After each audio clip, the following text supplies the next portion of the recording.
Hello students, my self Vikas Kumawat, chemistry faculty CLC। तो नामकरण का नेक्स्ट लेक्चर आज अपन देखने जा रहे हैं, लेक्चर 7, ठीक है ना। लास्ट क्लास में अपन ने बात करी भाई व्युत्पन्न नाम अपन सीख रहे थे, ठीक है। व्युत्पन्न नाम, और व्युत्पन्न नाम में जो हाइड्रोकार्बन है ना, उनका नाम लिखना अपन ने सीख लिया था। कॉमन नेम सिस्टम कंप्लीट किया, कॉमन नेम के बाद में व्युत्पन्न नाम, और व्युत्पन्न नाम अभी कंप्लीट अपन करेंगे, ठीक है ना। तो इसमें एल्केन, एल्कीन और एल्काइन का नाम लिखना अपन ने देख लिया था। अभी अपन बात कर रहे हैं भाई अल्कोहल का नाम, अल्कोहल का व्युत्पन्न नाम, ठीक है। तो व्युत्पन्न नाम आप किसी भी सब्सटेंस का लिख दो, किसी भी कंपाउंड का व्युत्पन्न नाम लिखो, उसके लिए अपन को जनक मानना पड़ता है। और जनक जो है अल्कोहल के केस में होगा भाई CH3OH, ठीक है। और इस जनक का नाम जो है वो अपन लिखते हैं कार्बिनॉल। अगर अपन को क्या करना है, डेराइव सिस्टम में नाम लिखना है, व्युत्पन्न नाम पद्धति में नामकरण करना है, तो जनक का नाम क्या होगा, कार्बिनॉल होगा, ठीक है ना। अब एग्जाम्पल से बात करते हैं। ये माना जाता है कि जितने भी अल्कोहल होंगे वो सारे के सारे CH3OH से ही बनते हैं। एग्जाम्पल के लिए CH3CH2OH, तो जनक कौन सा है, ये जनक हो गया। इसका एक हाइड्रोजन फ्री करके एक CH3 लगा दिया। नाम लिखने का तरीका वही, क्या, हाइड्रोकार्बन मूलक का नाम प्लस साथ में जनक का नाम। तो हाइड्रोकार्बन मूलक का नाम क्या है, मिथाइल, और फिर जनक का नाम कार्बिनॉल, तो इसका नाम हो गया भाई मिथाइल कार्बिनॉल। क्लियर है बात। जैसे CH3CH और ये CH3 और ये OH, ठीक है, ये हो गया जनक, ठीक है ना। और जनक का नाम क्या है, कार्बिनॉल। दो मिथाइल है तो इसको क्या बोलूंगा, इसको बोलूंगा भाई डाई मिथाइल कार्बिनॉल। क्लियर है बात, है ना। जैसे ये है CH3 और ये OH, ये क्या है, ये जनक, ठीक। तीन है मिथाइल तो तीन के लिए क्या लगाऊं, ट्राई मिथाइल कार्बिनॉल। क्लियर है बात। तो ऐसे ही अपन को क्या करना है, बिल्कुल वही तरीका, क्या, हाइड्रोकार्बन मूलक का नाम प्लस आगे जनक का नाम, ये अल्कोहल का नाम, सिंपल सा काम है। बाकी का भी नाम इसी के आधार पर लिखा जाएगा। इसके बाद बात करते हैं भाई एल्डिहाइड एंड एसिड। एसिड का मतलब है कार्बोक्सिलिक एसिड, ठीक है। तो एल्डिहाइड और कार्बोक्सिलिक एसिड का नाम कैसे लिखते हैं, इसके लिए जो इनका जनक है ना, ये पॉइंट ध्यान में रखना है कि एल्डिहाइड और कार्बोक्सिलिक एसिड, कार्बोक्सिलिक एसिड के केस में इनका सेकंड मेंबर या सेकंड मेंबर का मतलब हो गया द्वितीय सदस्य, ठीक है ना, जो दो कार्बन वाला होता है, सेकंड मेंबर जनक होता है। बाकी सब में जो है वो अपन क्या बोलते हैं कि भाई बाकी सब में जो फर्स्ट मेंबर है, एल्केन का फर्स्ट मेंबर CH4, उसको जनक माना था। एल्कीन का फर्स्ट मेंबर जो है वो अपने पास इथाइलिन, उसको जनक माना था अपन ने। फिर एल्काइन का एसिटिलीन जनक फर्स्ट मेंबर। ऐसे ही अल्कोहल का फर्स्ट मेंबर कौन सा, CH3OH। एल्डिहाइड और एसिड के केस में सेकंड मेंबर जनक होगा, यानी एल्डिहाइड का सेकंड मेंबर CH3COH, इसका नाम क्या होता है, एसिड एल्डिहाइड, ये जनक होगा, जनक का नाम एसिड एल्डिहाइड। ऐसे ही कार्बोक्सिलिक एसिड का सेकंड मेंबर CH3COOH, ये है एसिटिक एसिड, एसिटिक एसिड, तो ये अपना क्या होगा, जनक होगा। एग्जाम्पल देखना बिल्कुल इसी के जैसे, CH3, CH2 और CHO, ये एल्डिहाइड, ये जनक हो गया। नाम क्या है हाइड्रोकार्बन मूलक का, मिथाइल, और जनक का नाम एसिड एल्डिहाइड, एसिड एल्डिहाइड, तो इसका नाम हो गया भाई मिथाइल एसिड एल्डिहाइड, ठीक है। जैसे आपको ये दे दिया, ये दे दिया, इसका नाम क्या होगा, ये तो हो गया जनक, ठीक है। तो दो मिथाइल है तो डाई मिथाइल एसिड एल्डिहाइड, ये इसका नाम हो गया, ठीक है ना। तो ऐसे अपन को क्या करना है, जितने भी कंपाउंड है सबका नाम अपन नहीं लिख सकते। एक चीज मैं बता देता हूं आपको क्या है कि भाई सामान्य नामकरण में, कॉमन नेम सिस्टम में जितने भी कंपाउंड थे उन सबका नाम नहीं लिख सकते, है ना। इसीलिए अपन को इसको अपग्रेड करने की जरूरत पड़ी। ऐसे ही डेराइव सिस्टम में भी अपन जितने भी कंपाउंड है उन सबका नाम नहीं लिख सकते, तो इसको भी अपग्रेड करने की जरूरत पड़ी, ठीक है ना। तो ये कुछ एग्जांपल्स है किसके, व्युत्पन्न नामकरण के, ठीक है ना। तो व्युत्पन्न नाम कंप्लीट है। अब अपन चलेंगे नामकरण का जो तीसरा सिस्टम अपने पास उसकी तरफ, ठीक है। और नामकरण का तीसरी पद्धति और जो सबसे काम में आने वाली है, आज अपन जो है जितने भी ऑर्गेनिक कंपाउंड है, जितने भी कंपाउंड है, सबका नाम उस सिस्टम से लिख सकते हैं, ठीक है। तो IUPAC नामकरण अपन पढ़ने जा रहे हैं। देखें,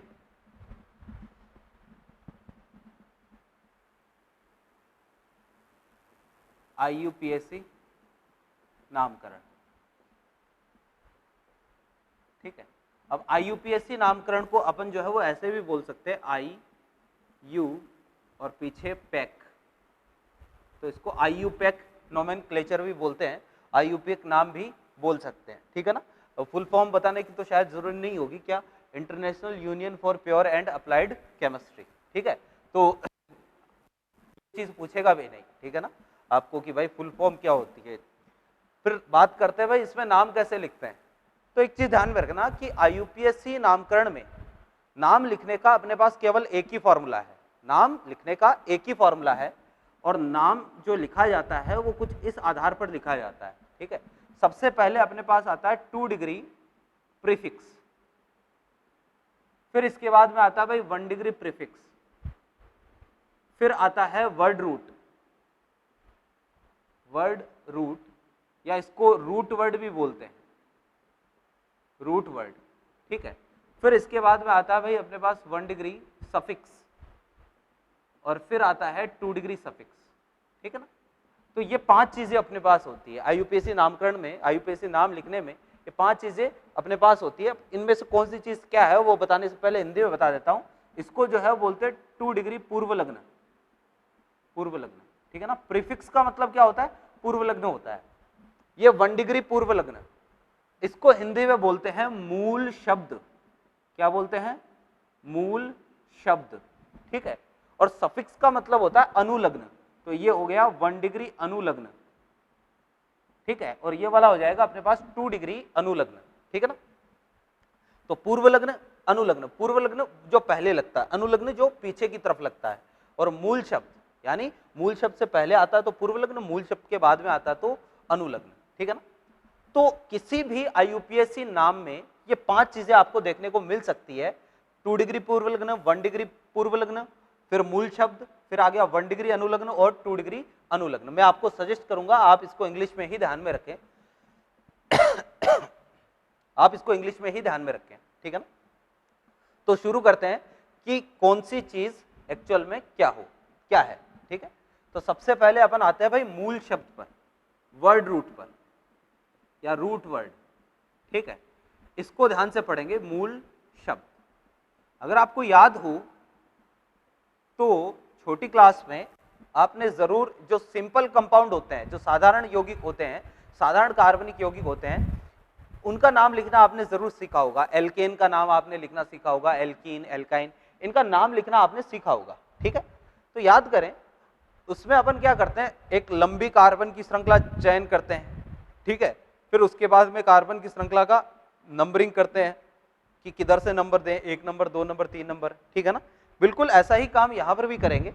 तो मूल शब्द क्या होता है, मूल शब्द आपको बताता है मुख्य कार्बन श्रृंखला में, मुख्य कार्बन श्रृंखला में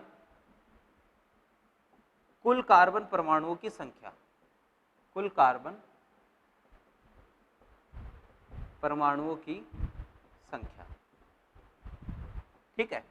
मूल शब्द जो है वो किसके बारे में बताता है, मूल शब्द बताता है भाई मुख्य कार्बन श्रृंखला में जो कार्बन चेन अपन सिलेक्ट करेंगे, जो मैं आपको सिलेक्ट करना बताऊंगा, तो मुख्य कार्बन श्रृंखला में कुल कार्बन परमाणु की संख्या के बारे में बताता है कौन, रूट वर्ड या वर्ड रूट या मूल शब्द, ठीक है।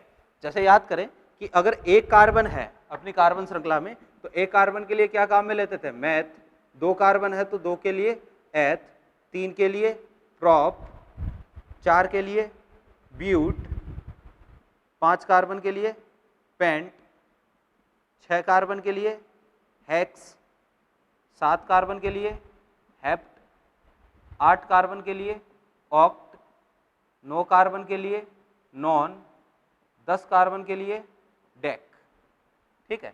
तो ये सारी चीज आपको काम में लेनी है, ये ही क्या होते हैं, मूल शब्द होते हैं। ये सारे के सारे अपने पास क्या है, मूल शब्द है। एक के लिए meth, eth, pro, but, pent, hex, hept, oct, non, dec, 10 तक हो गए। फिर इसके बाद में 11 कार्बन के लिए काम में लेते हैं भाई अनडेक, 12 कार्बन के लिए काम में लेते हैं डूडेक, 13 कार्बन के लिए ट्राइडेक, 14 कार्बन के लिए टेट्राडेक। ठीक है, इसके बाद में लगातार आगे से आगे चलता जाएगा। 15 के लिए पेंटाडेक, हेक्साडेक, हेप्टाडेक, ऑक्टाडेक, नोनाडेक, 19 कार्बन हो गए। 20 कार्बन के लिए ध्यान में रखना है, 20 कार्बन के लिए काम में लेते हैं भाई आइकोस। क्लियर है बात? तो ऐसे 1 से लेके 20 कार्बन तक काफी है। वैसे जनरली जो है वो 11 या 12 कार्बन से ज्यादा की लॉन्गेस्ट कार्बन चेन जो है वो नहीं होगी। एग्जाम में जो है वो मैक्सिमम जो है वो 8, 10 यहीं तक पूछा जाता है, लेकिन फिर भी ध्यान में रखना है 20 तक आपको कि 20 कार्बन के लिए क्या काम में लेंगे आइकोस, 11 के लिए अनडेक, डूडेक, ट्राइडेक, टेट्राडेक, आगे चलते जाएंगे 19 तक, 19 को नोनाडेक और 20 को क्या बोलेंगे आइकोस। तो ये सारी चीजें क्या है अपने पास, मूल शब्द, यानी ये मूल शब्द है, ये मूल शब्द है। ठीक है ना?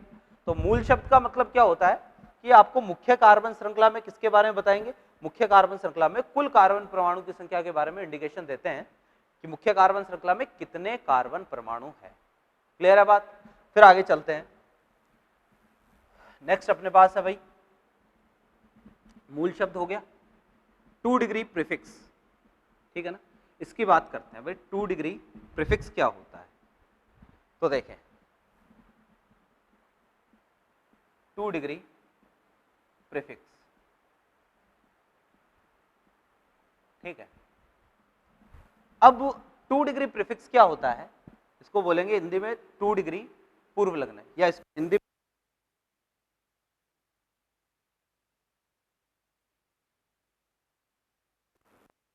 बोल सकते हैं secondary prefix.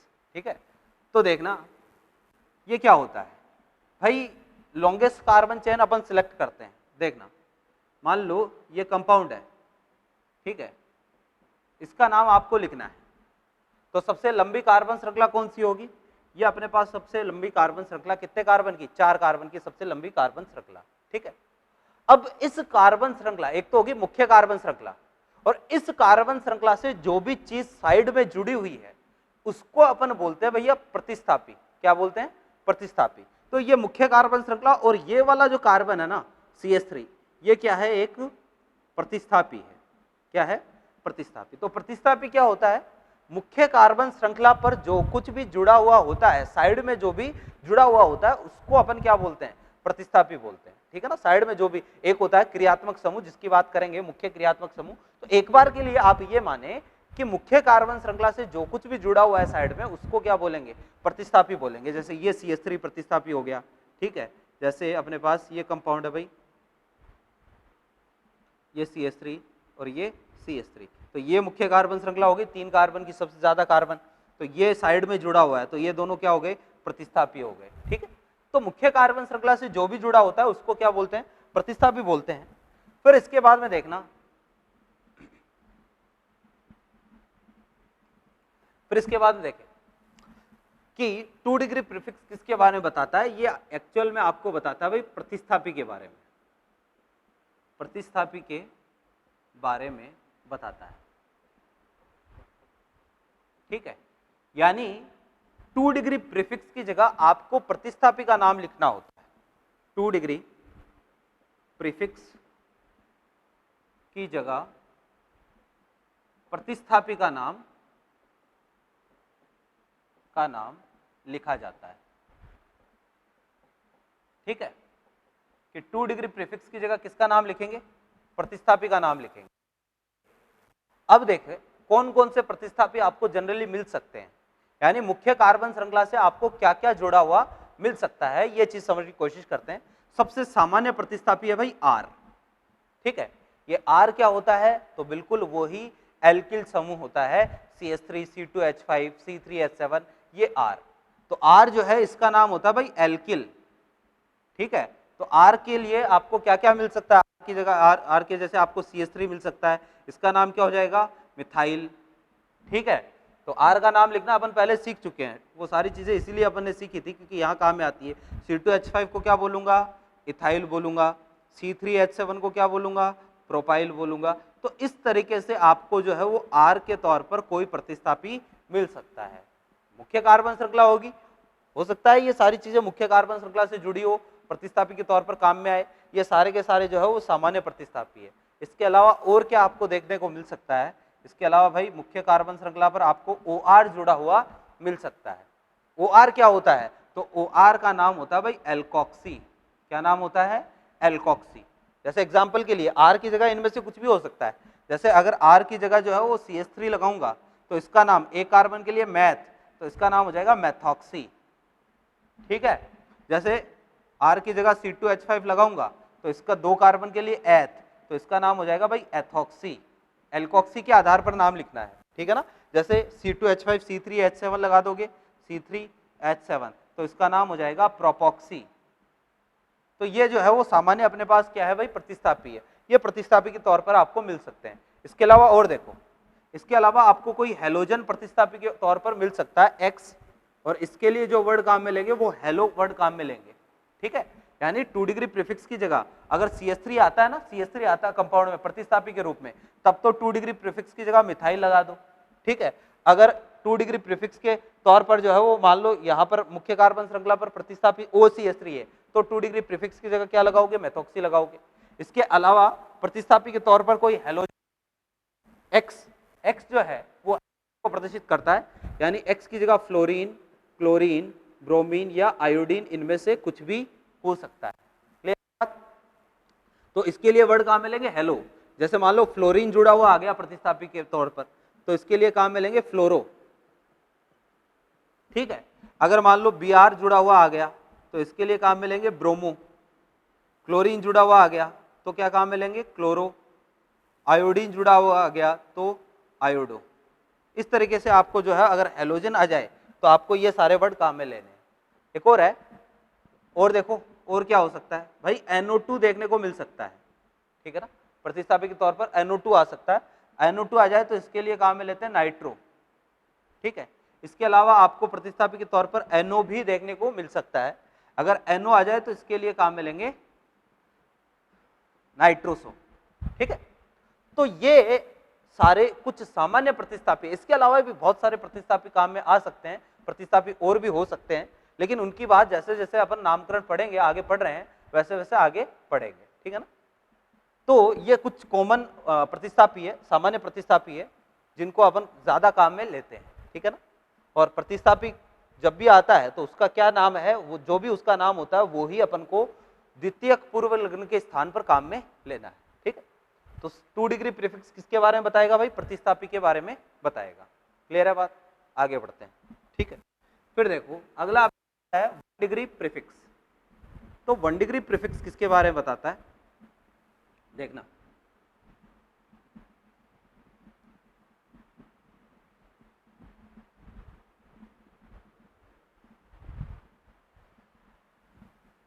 One degree prefix है ना, इसको क्या बोलेंगे, प्राथमिक पूर्व लग्न। क्लियर है, तो 1 डिग्री प्रीफिक्स भाई, 1 डिग्री प्रीफिक्स अपन तब काम में लेते हैं जब अपनी मुख्य कार्बन श्रृंखला जो है वो एक रिंग के रूप में हो। क्या 1 डिग्री प्रीफिक्स कब काम में लेंगे, जब मुख्य कार्बन श्रृंखला एक वलय के रूप में होगी, एक रिंग के रूप में होगी, तो 1 डिग्री प्रीफिक्स अपन को काम में लेना है। कब काम में लेंगे, जब मुख्य कार्बन श्रृंखला वलय के रूप में हो,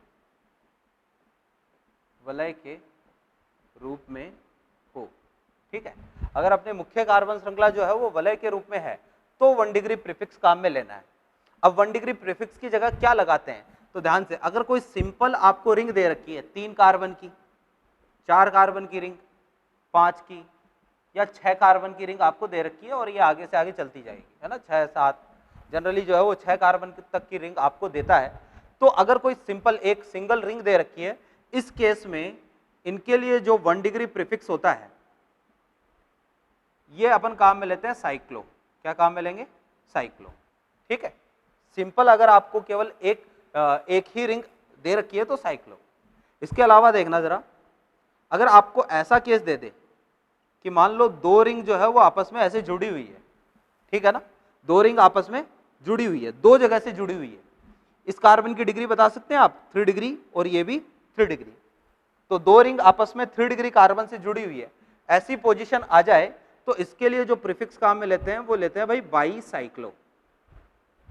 ठीक है, हाँ 3 रिंग आ जाए तो उसके लिए भी बाईसाइक्लो। आप कहोगे ऐसी केस आ जाए तो, ठीक है ना, ऐसा केस आ जाए तो इसका नाम भी इसी के आधार पर लिखा जाता है, वो तरीका अलग होता है। ठीक है ना, तो ध्यान से देखना, रिंग दो जगह से 3 डिग्री कार्बन से जुड़ी होती है तो उसके लिए बाईसाइक्लो। क्लियर है बात? ये हो सकता है भाई 6 कार्बन की रिंग जोड़ी है तो जरूरी नहीं है 6 कार्बन की रिंग हो, 3 की भी जुड़ सकती है। जैसे मान लो 3 कार्बन की 2 रिंग, एक तो ये रही एक ये रही, तो ये वाला भी 3 डिग्री 3 डिग्री, यानी बाईसाइक्लो में 2 रिंग 2 जगह से जुड़ी हुई होगी। ठीक है ना, एक और होता है भाई, अगर मान लो 2 रिंग जो है वो एक ही कार्बन से जुड़ी हुई है, जैसे इसमें 2 रिंग एक ही कार्बन से जुड़ी हुई है और इस कार्बन की डिग्री क्या है, ये कार्बन 4 डिग्री है। ठीक है, तो अगर ऐसी पोजीशन आए, ऐसी कंडीशन आए कि 2 रिंग एक जगह से जुड़ी हुई है 4 डिग्री कार्बन से, तो इसके लिए अपन वर्ड काम में लेते हैं स्पाइरो। क्या काम में लेंगे? स्पाइरो। क्लियर है बात? तो 3 अपने पास 1 डिग्री प्रीफिक्स हो सकते हैं, साइक्लो, बाईसाइक्लो, स्पाइरो। अब एक चीज क्लियर कर देता हूं कि भाई बाईसाइक्लो और स्पाइरो ये कंपाउंड अपने सिलेबस में नहीं है, तो इनकी बात अपन नहीं करेंगे, है ना। हालांकि अपने पास अगर टाइम रहेगा तो आपको बाईसाइक्लो और स्पाइरो के एग्जाम्पल भी मैं बताऊंगा, लेकिन ये चीज जो है वो नीट के सिलेबस में नहीं है, तो अपन को इनके बारे में नहीं पढ़ना है बाईसाइक्लो स्पाइरो। अपन केवल सिंपल जो एक रिंग वाले कंपाउंड है ना, इनकी ही बात करेंगे। साइक्लो वाले जो कंपाउंड है इनकी ही बात करेंगे, इनका नाम लिखना ही अपन को सीखना है। तो ये हो गया 1 डिग्री प्रीफिक्स। कब काम में आता है? जब मुख्य कार्बन श्रृंखला किसके रूप में हो भाई? वलय के रूप में हो, तो काम में आएगा क्या? 1 डिग्री प्रीफिक्स। क्लियर है?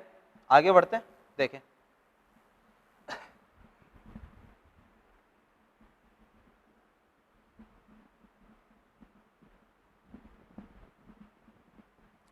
फिर अपने पास है अगला 1 डिग्री सफिक्स।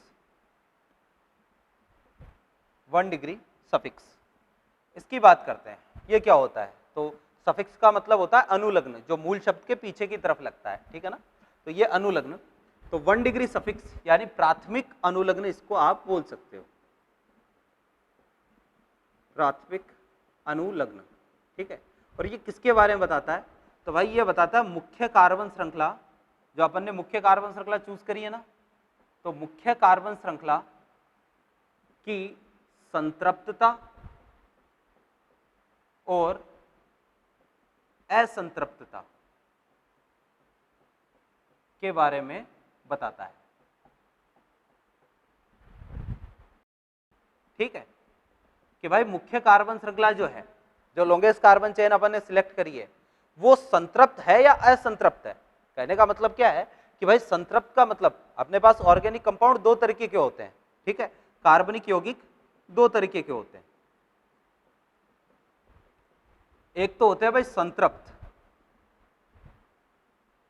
ठीक है, या इसको जो है वो हाइड्रोकार्बन बेसिकली अपन बोल सकते हैं कि हाइड्रोकार्बन जो है 2 तरीके के होते हैं, एक तो संतृप्त और दूसरे होते हैं असंतृप्त। ठीक है, तो संतृप्त का मतलब होता है कि जहां पर कार्बन और कार्बन के बीच में केवल सिंगल बॉन्ड हो। तो यहां क्या होगा? कार्बन कार्बन के मध्य केवल एकल बंध उपस्थित। ठीक है, ठीक है, तो कार्बन कार्बन के बीच में केवल सिंगल बॉन्ड होंगे तो उसको बोलेंगे संतृप्त। जैसे जितने भी एल्केन होते हैं, ठीक है, वो सारे के सारे कैसे होते हैं? संतृप्त होते हैं, क्योंकि एल्केन में कार्बन कार्बन के बीच में केवल सिंगल बॉन्ड होता है। क्लियर है बात? असंतृप्त में भाई या तो डबल बॉन्ड आएगा कार्बन कार्बन के बीच में, या फिर ट्रिपल बॉन्ड आ सकते हैं, या फिर दोनों भी आ सकते हैं। ये भी हो सकता है कि एक ही कंपाउंड में डबल बॉन्ड और ट्रिपल बॉन्ड दोनों आ जाए। ठीक है ना, तो अगर डबल बॉन्ड आए तो एल्कीन और ट्रिपल बॉन्ड आए तो एल्काइन। ठीक है, तो अब देखना कि जो 1 डिग्री सफिक्स है ये किसके बारे में बताता है? अपनी मुख्य कार्बन श्रृंखला संतृप्त है या असंतृप्त है, इसके बारे में बताता है। अगर मुख्य कार्बन श्रृंखला संतृप्त है, कहने का मतलब है अगर सारे के सारे कार्बन कार्बन के बीच में सिंगल बॉन्ड है, तो इस केस में जो 1 डिग्री अपने पास सफिक्स आएगा वो आपको काम में लेना है भाई एन। क्या काम में लेंगे? एन। एल्केन के लिए एन। अगर डबल बॉन्ड आए तो इसके लिए काम में लेंगे इन, और अगर ट्रिपल बॉन्ड आए तो इसके लिए काम में लेंगे आइन। क्लियर है बात? तो ये हो गया भाई अपना 1 डिग्री सफिक्स, जो किसके बारे में बताएगा, जो आपको बताएगा कि अपनी मुख्य कार्बन श्रृंखला जो है वो संतृप्त है या असंतृप्त है, मुख्य कार्बन श्रृंखला कैसी है, ठीक है ना।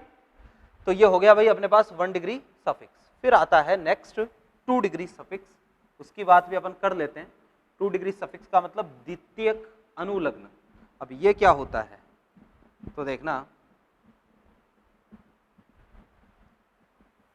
2 डिग्री सफिक्स, तो भाई 2 डिग्री सफिक्स जो होता है यह आपको बताता है मुख्य क्रियात्मक समूह के बारे में बताता है,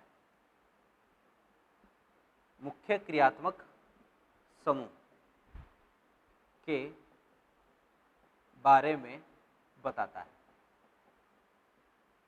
ठीक है। अब ये मुख्य क्रियात्मक समूह क्या होता है, क्रियात्मक समूह की पहचान या क्रियात्मक समूह क्या होता है, ये अपन पहले की क्लासों में डिस्कस कर चुके हैं। अब यहाँ पर आया है भाई मुख्य क्रियात्मक समूह। एक्चुअल में क्या होता है ना कि क्रियात्मक समूह 2 प्रकार का होता है, एक तो होता है मुख्य क्रियात्मक समूह और एक होता है जूनियर क्रियात्मक समूह या प्रतिस्थापी क्रियात्मक समूह, ठीक है ना। तो अब ये क्या है, इसके बारे में अपन आगे बात करेंगे। जब क्रियात्मक समूह वाले यौगिकों का नाम लिखना मैं आपको बताऊंगा तो ये चीज क्लियर करूंगा कि मुख्य क्रियात्मक समूह या जूनियर क्रियात्मक समूह में क्या अंतर होता है, ठीक है ना। तो ये सारी चीजें अभी के लिए केवल इतना ही ध्यान में रखना कि 2 डिग्री सफिक्स किसके बारे में बताएगा, मुख्य क्रियात्मक समूह के बारे में, ठीक है बात। तो अब देखना कि ये सारी चीजें अपन ने देख ली। अब एक बार इसको जो है वो अपन जल्दी से क्या कर लेते हैं भाई, क्लियर कर लेते हैं कि भाई इसको शॉर्ट में लिख लेते हैं कि कौन सी चीजें क्या क्या है। तो वर्ड रूट आया सबसे पहले। वर्ड रूट किसके बारे में बताएगा, मुख्य कार्बन श्रृंखला में, कार्बन श्रृंखला में कुल कार्बन, कुल कार्बन परमाणु, ठीक है ना, कि भाई अपने मुख्य कार्बन श्रृंखला में कुल कार्बन परमाणु कितने हैं, इसके बारे में कौन बताएगा, वर्ड रूट बताएगा, ठीक है। ये तो हो गया वर्ड रूट, ठीक है। फिर इसके बाद में जो है वो अपने पास आया 1 डिग्री प्रीफिक्स। तो 1 डिग्री प्रीफिक्स क्या क्या हो सकता है, या तो साइक्लो, या फिर क्या होगा बाईसाइक्लो, या फिर स्पाइरो। ये 3 1 डिग्री प्रीफिक्स हो सकते हैं। इनमें से बाईसाइक्लो को नहीं पढ़ना है, स्पाइरो को नहीं पढ़ना है, केवल किसको पढ़ेंगे, साइक्लो को पढ़ेंगे। फिर इसके बाद में 2 डिग्री प्रीफिक्स, ये किसके बारे में बताएगा, ये बताएगा भाई प्रतिस्थापी के बारे में, प्रतिस्थापी के बारे में बताएगा। प्रतिस्थापी के तौर पर आपको क्या क्या मिल सकता है, हो सकता है कोई R मिल जाए, एल्काइल ग्रुप मिल जाए, हो सकता है कोई OR मिल जाए, एल्कोक्सी ग्रुप मिल जाए, हो सकता है कोई X मिल जाए, हेलो मिल जाए, NO2 हो जाए प्रतिस्थापी, नाइट्रो, ठीक है, और NO के लिए नाइट्रोसो, ठीक है ना। तो इनमें से प्रतिस्थापी कुछ भी आपको मिल सकता है। फिर 1 डिग्री सफिक्स, तो ये बताता है संतृप्तता और असंतृप्तता के बारे में। तो अपनी जो मुख्य कार्बन श्रृंखला है या तो संतृप्त होगी या फिर असंतृप्त होगी। अगर संतृप्त है तो वहां कार्बन और कार्बन के बीच में सिंगल बॉन्ड होगा, तो 1 डिग्री सफिक्स की जगह क्या काम में लेंगे, एन काम में लेंगे। असंतृप्त है तो वहां कार्बन और कार्बन के बीच में या तो डबल बॉन्ड होगा या फिर कार्बन कार्बन के बीच में ट्रिपल बॉन्ड होगा। अगर डबल बॉन्ड आ जाए तो इन काम में लेंगे, और अगर ट्रिपल बॉन्ड आ जाए तो आइन काम में लेंगे, ठीक है। तो ये अपने पास हो गया भाई 1 डिग्री सफिक्स, क्लियर। फिर 2 डिग्री सफिक्स की तरफ आते हैं। तो ये किसके बारे में बताता है, ये बताता है भाई मुख्य क्रियात्मक समूह के बारे में, मुख्य क्रियात्मक समूह, जो अभी अपन को पढ़ना बाकी है कि एक्चुअल में मुख्य क्रियात्मक समूह क्या होता है, इसको आगे डिस्क्राइब करेंगे, क्लियर है बात। तो किसी भी IUPAC नाम में ये 5 चीजें आपको देखने को मिलेगी, और कोई भी IUPAC नाम जो है वो अपन को इसी सीक्वेंस के आधार पर लिखनी होती है ना। अब मान लो किसी IUPAC नाम में या किसी कंपाउंड में कोई प्रतिस्थापी नहीं है। अब 2 डिग्री प्रीफिक्स प्रतिस्थापी के बारे में बताता है, तो अगर उसमें प्रतिस्थापी नहीं है तो ये लगाओ, रहने दो, आगे बढ़ो। 1 डिग्री प्रीफिक्स, रिंग है तो 1 डिग्री प्रीफिक्स लगाओ, अगर रिंग भी नहीं है तो ये भी मत लगाओ, आगे बढ़ जाओ। तो इनमें से जो चीज है वो लगा दो, और जो चीज नहीं है उसको छोड़ते हुए इसी सीक्वेंस में आपको क्या करना है, आगे बढ़ना है, क्लियर है बात। तो इसी फॉर्मूले पर अपन क्या करेंगे भाई, नाम लिखना सीखेंगे, ठीक है। तो अब आगे बढ़ते हैं कि भाई ये तो अपन ने देख लिया कि इस फॉर्मूले के बेसिस पर नाम लिखना है। अब नाम लिखने के रूल क्या है, ठीक है ना, IUPAC नाम लिखने के रूल है, कुछ नियम है, तो वो नियम क्या है उसकी बात कर लेते हैं। तो देखना,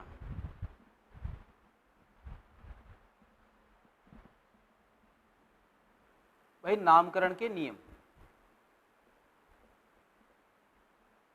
नामकरण के नियम, ठीक है भाई। देखो क्या यूपीएससी नाम लिखने का रूल क्या है। पहला अपने पास रूल है, सबसे पहला काम होता है मुख्य कार्बन श्रृंखला का चयन, मुख्य कार्बन श्रृंखला का चयन, ठीक है। ये पहला रूल है कि जब भी कोई भी आईयूपीएससी नाम अपन को किसी भी कंपाउंड का लिखना है और आपको ये पता नहीं चल रहा है कि नाम की शुरुआत कहाँ से करें, तो शुरुआत जो होती है वो यहाँ से होती है कि मुख्य कार्बन श्रृंखला का चयन सबसे पहले अपन को करना होता है। अब ये मुख्य कार्बन श्रृंखला जो है वो आपने छोटी क्लास में पढ़ा होगा कि भाई ऐसी एक कार्बन श्रृंखला लेते हैं जिसमें ज्यादा से ज्यादा क्या आए, कार्बन आए। लेकिन अब इसमें आपको थोड़ा सा क्या करना है, ऐड करना, कुछ पॉइंट ऐड करने हैं। तो ध्यान से देखना कि भाई ये कैसे सिलेक्ट करते हैं। तो मुख्य कार्बन श्रृंखला, मुख्य कार्बन श्रृंखला ऐसी होनी चाहिए जिसमें पहला पॉइंट ज्यादा से ज्यादा क्रियात्मक समूह हो।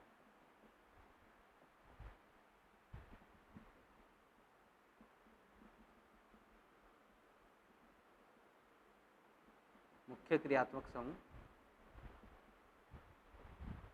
हो, ठीक है भाई। देखना कि आपने पढ़ा है कि ज्यादा से ज्यादा कार्बन होने चाहिए, कार्बन से पहले कार्बन से ज्यादा प्रायिकता आपको मुख्य क्रियात्मक समूह को देनी है। यानी एक ऐसी कार्बन श्रृंखला सिलेक्ट करो, ठीक है ना, ऐसी कार्बन की श्रृंखला अपन को चुननी है जिसमें ज्यादा से ज्यादा क्रियात्मक समूह आए। फिर दूसरे पॉइंट पर आपको चेक करना है जिसमें ज्यादा से ज्यादा बहुबंध उपस्थित हो।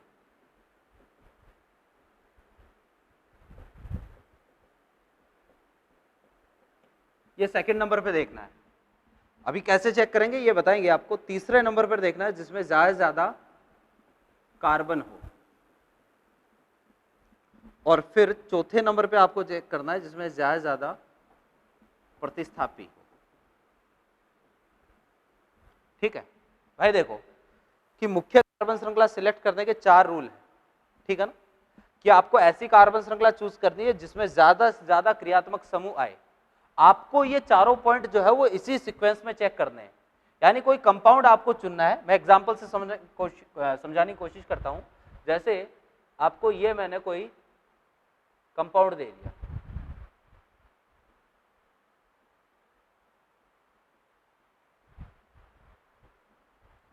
ठीक है, ये अपना कोई कंपाउंड है। आपको इसमें क्या करनी है भाई, मुख्य कार्बन श्रृंखला बतानी है, लॉन्गेस्ट कार्बन चेन सिलेक्ट करनी है, ठीक है। तो अब इसके लिए अगर आप छोटी क्लासों के अकॉर्डिंग जाओगे तो आप क्या चेक करोगे, जिसमें ज्यादा से ज्यादा कार्बन आए। तो ज्यादा से ज्यादा कार्बन वाली श्रृंखला कौन सी होगी, 1 2 3 4 5 6 7 8, ये जो है ये ज्यादा से ज्यादा कार्बन वाली श्रृंखला होगी। लेकिन अगर आप ये श्रृंखला चयन करते हैं तो ये गलत होगा, ठीक है। तो अब इसमें जो है वो आपको सबसे पहले चेक करना है क्या, ऐसी कार्बन श्रृंखला जिसमें ज्यादा से ज्यादा क्रियात्मक समूह है। ये कौन सा क्रियात्मक समूह है भाई, ये अपने पास एल्डिहाइड है, ठीक है। और कितने एल्डिहाइड है इसमें, 2 है। तो ऐसी कार्बन श्रृंखला चयन करो जिसमें दोनों के दोनों क्रियात्मक समूह आ जाए, चाहे कार्बन कितने भी हो। आपको सबसे पहली प्रायिकता इसको देनी है। अगर ये मान लो ये समान आ जाए या आपको कोई ऐसी कार्बन श्रृंखला मिले, ठीक है ना, जिसमें क्रियात्मक समूह जो है वो समान आ रहा है, तो आप सेकंड पॉइंट चेक करें। सेकंड वाला भी कॉमन आ रहा है तो थर्ड, थर्ड वाला भी कॉमन आ रहा है तो फोर्थ, ऐसे चेक करना है। तो इसमें जो मुख्य कार्बन श्रृंखला होगी वो 4 कार्बन की होगी। ये मुख्य कार्बन श्रृंखला होगी 4 कार्बन की, ठीक है। ये वाली कार्बन श्रृंखला मत लेना, ठीक है ना, क्योंकि ये वाली कार्बन श्रृंखला लेने का मतलब है आपने पहले वाले दोनों पॉइंट स्किप कर दिए, आप डायरेक्टली थर्ड पॉइंट पर आ रहे, तो ये गलत होगा। आपको क्या करना है, पहले प्रायिकता देनी है किसको, क्रियात्मक समूह को। ऐसी कार्बन श्रृंखला चूज करो जिसमें ज्यादा से ज्यादा क्या है, ज्यादा से ज्यादा क्रियात्मक समूह है, ठीक है। फिर देखना जरा, एक कंपाउंड ये है मेरे पास,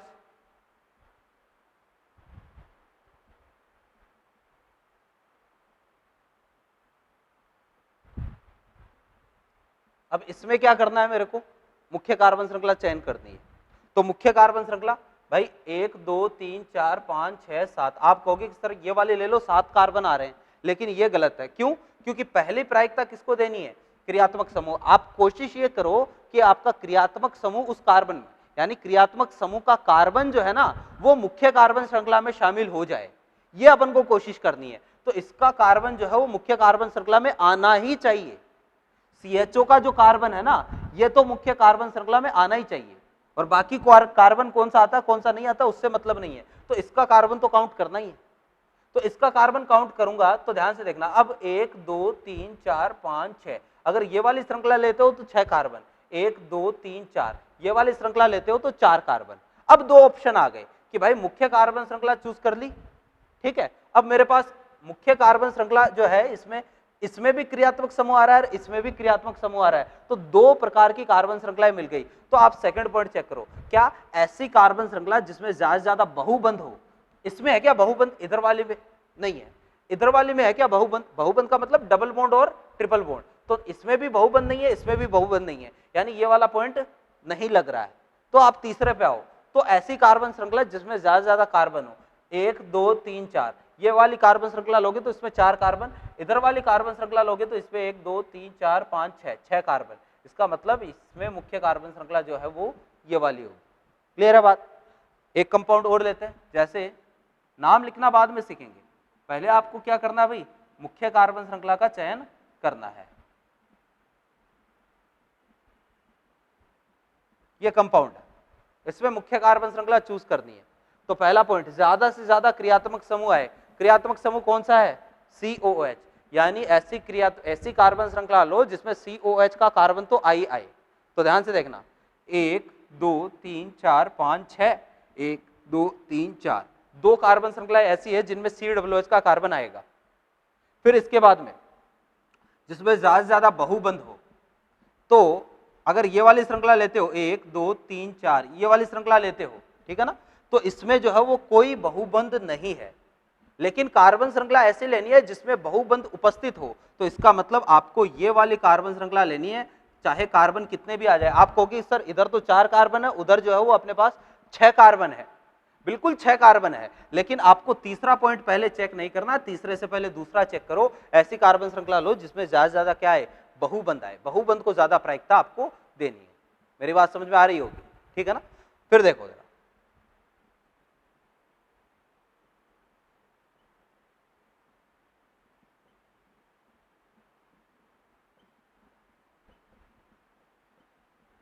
भाई देखना कि भाई इसमें अपन को मुख्य कार्बन श्रृंखला का चयन करना है। तो पहला, ज्यादा से ज्यादा क्रियात्मक समूह, इसमें है क्या कोई क्रियात्मक समूह? ना, इसमें कोई क्रियात्मक समूह नहीं है। दूसरा, ज्यादा से ज्यादा बहुबंध हो, तो भाई बहुबंध दोनों के दोनों बहुबंध आ जाए, ऐसी कोई कार्बन श्रृंखला है क्या? बिल्कुल है भाई। ये वाली कार्बन श्रृंखला देखना, इसमें दोनों बहुबंध आ गए। कितने कार्बन की है? 4 कार्बन की है, ठीक है। अब अगर आप इसमें तीसरा पॉइंट पहले चेक कर देते हो तो आप 1 2 3 4 5 6 7 ये वाली श्रृंखला लोगे, जो कि गलत है। पहले आपको क्या चेक करना पड़ेगा? पहले चेक करना पड़ेगा अपन को ऐसी श्रृंखला जिसमें ज्यादा से ज्यादा मल्टीपल बॉन्ड आए। समझ गए? फिर देखना जरा, और मैं 2-4 कार्बन की श्रृंखलाएं लिख रहा हूं, उनमें आपको क्या करना है भाई, यही काम करना है, ठीक है ना। 2-4 कंपाउंड लिख रहा हूं, उनमें मुख्य कार्बन श्रृंखला आपको चूज करनी है, ठीक है। अब ज्यादातर के आपको जो है वो BLN के फॉर्म में ही देगा।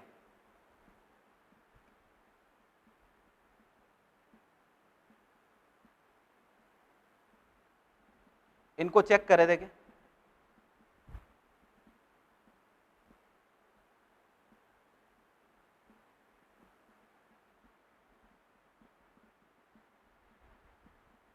इनमें आपको जो है वो मुख्य कार्बन श्रृंखला का चयन करना है, ठीक है ना।